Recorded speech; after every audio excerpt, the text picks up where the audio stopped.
In order to connect Schoology with EditMentor, first log in with an admin account on Schoology. Go to Courses, My Courses, Create Course, and enter your details.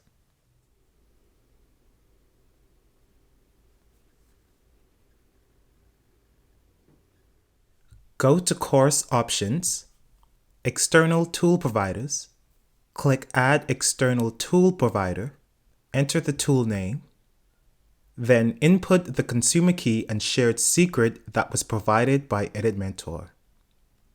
Set the privacy to send name and email/username of user who launches the tool. Set configuration type to manual, match by to URL, and the domain URL to editmentor.com. Click Submit.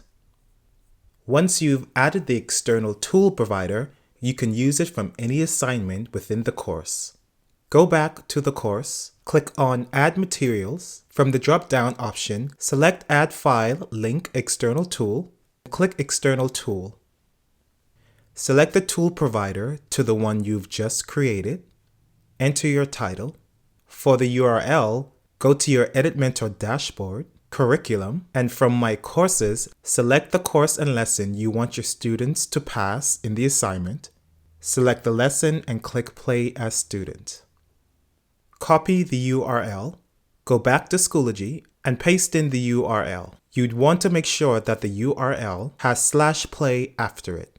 Then leave the consumer key and shared secret empty. If you want the grades of your students to pass back from EditMentor to Schoology, enable grading by checking the box. Enter the points, category, and set the scale to numeric, and click Submit. The external tool will now be added into your course as an assignment.